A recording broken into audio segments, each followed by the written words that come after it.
قبضے میں تھے، بصرہ میرے قبضے میں ہے، لوگ میرے قبضے میں تھے، میں جو چاہوں گا حسین وہی کہیں گے، میں جو چاہوں گا حسین وہی بولیں گے۔ شاید اس کو یہ نہیں معلوم تھا کہ حسین یزیدیت کی سوچ کو پھیلانے کے لیے نہیں پیدا ہوئے تھے، بلکہ حسین کو اللہ رب العزت نے مصطفیٰ جان رحمت کے دین کی نشر و اشاعت کے لیے پیدا کیا تھا۔ آپ نے یہ سوچا کہ میرا مقابلہ صرف ایک جوان سے ہو رہا ہے، اس نے خیال کیا کہ میرا مقابلہ تو اس سے ہو رہا ہے جو 55 سالہ جوان ہے۔ شاید اس کو یہ نہیں معلوم تھا کہ سورہ پاک صلی اللہ علیہ وسلم نے ارشاد فرمایا الحسین منی وانا من الحسین، حسین مجھ سے ہے اور میں حسین سے ہوں۔ اس کو یہ نہیں پتا تھا کہ میں حسین سے نہیں محبت کر رہا، جس حسین کے نانا جان کے صدقے میں اللہ رب العزت نے آج مجھے طاقت و قوت دی ہے، آج مجھے اقتدار دیا ہے۔ اگر اس حسین کے نانا جان کی نظر کرم گر گئی تو 1400 سال گزرنے کے بعد میں دنیا یہی کہے گی قتل حسین قتل نہیں، بلکہ کسی جگہ اسلام زندہ ہوتا ہے۔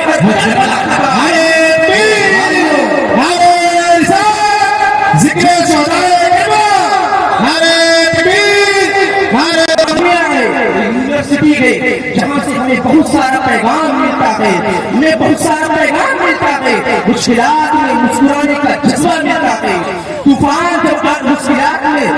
مشکلات میں مسکرانے کا جذبہ ملتا ہے، جب پریشانیاں آئیں مصیبتیں آئیں اس پہ صبر کر کے اللہ رب العزت کی بارگاہ میں کریا وزاری کرنے کا ہمیں طریقہ ملتا ہے، ہمیں نماز کا طریقہ ادا کرنا چاہیے، ہمیں شعور ملتا ہے، ہمیں پیغام ملتا ہے کہ ہر نماز پڑھنے والا، ہر ایمان پر قائم رہنے والا ایک جیسا نہیں ہوتا ہے، چمکتا جو نظر آئے وہ سب سونا نہیں ہوتا۔ اگر دنیا میں رہنا ہے تو کچھ پہچان پیدا کر۔ میرے بھائیوں اگر آپ غور کریں کہ یزید جو تھا وہ بھی نماز پڑھتا تھا، حسین کی جو جماعت تھی وہ بھی نماز پڑھا کرتی تھی، یزید صحابہ کرام کی جماعت میں رہا کرتا تھا، وہ اس تابعین کے جھرمٹ میں رہا کرتا تھا، کبھی کبھی مسجد بھی چلا جایا کرتا تھا، آپ لوگوں سے زیادہ میرے خیال سے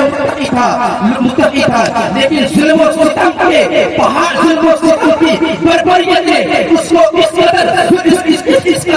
گڈھے میں گرایا کہ آج پوری دنیا 1400 سال گزرنے کے بعد میں اس کو معاف کرنے کے لیے تیار نہیں ہے۔ اس لیے میرے بھائیوں ہر نمازی، ہر عبادت گزار ایک جیسا نہیں ہو سکتا، اس لیے آپ اگر کسی کو دیکھیں اس کی عبادت کو نہ دیکھیں، وہ یہ دیکھیں کہ عبادت کرتا ہے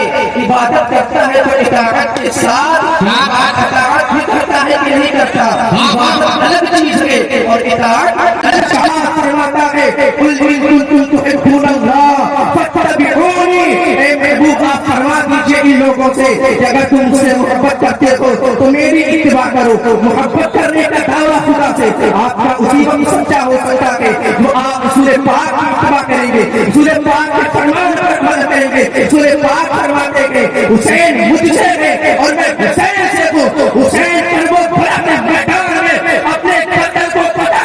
گردن کو اسلام کے لیے شہید کر دیتے ہیں اور یہ پیغام دیتے ہیں کہ اے لوگوں دنیا میں جب تک زندگی گزارنا، رسول پاک نے فرمایا کہ نماز میرے آنکھوں کی ٹھنڈک ہے، اس نماز کو ترک مت کرنا۔ میرے بھائی اگر آپ بتائیں کہ مجمع جو آج امام حسین کے ذکر کے لیے آپ پر آیا ہوا ہے، آپ رات کی نیند کو حرام کر کے ذکر حسین میں آپ تشریف لائیں گے، بتائیں کتنے وقت کی نماز پڑھتے ہیں، ذرا بتائیں کہ یہ نہیں تھا، لیکن وہ صحابہ کرام جو رسول پاک پر ایمان لائے، جب مہاجرین صحابہ مدینہ میں تشریف لے گئے، ان صحابہ کرام نے نہ صرف اپنی زمین، اپنے گھر بار، اپنے مال دولت میں ان کو اپنا بھائی تسلیم کیا۔ روایت میں آتا ہے ایک صحابی رسول جس کو رسول پاک نے ان کا بھائی قرار دیا تھا، وہ تو یہاں تک فرماتے ہیں کہ میرے پاس 2 بیوی ہے، اگر آپ چاہیں تو میں ایک بیوی کو طلاق دے دوں، دوسری بیوی سے آپ نکاح کر لیجیے۔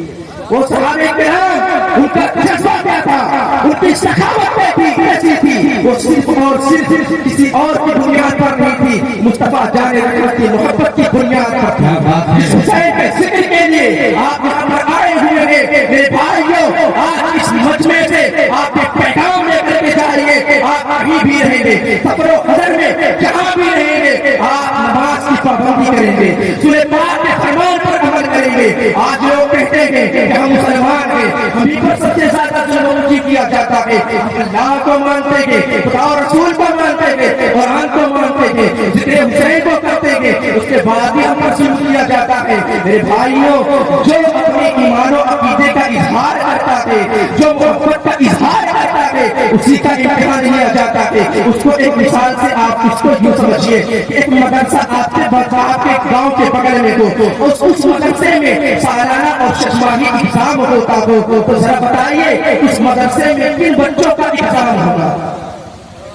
کن بچوں کا ایگزام ہوگا؟ جن بچوں کا نام اس مدرسے میں لکھا ہوا ہوگا, پرنسپل صاحب نے جس کا نام رجسٹر میں درج کیا ہوگا, انہی کا سالانہ ششماہی ایگزام ہوگا. اگر ایک گھر اس مدرسے کے بغل میں رہے لیکن ان کے بچوں کا نام مدرسے میں نہ لکھا ہو, تو ذرا بتائیے کیا ان کا بھی سالانہ ششماہی ایگزام ہوگا؟ ہرگز نہیں ہوگا. ایگزام اسی کا ہوگا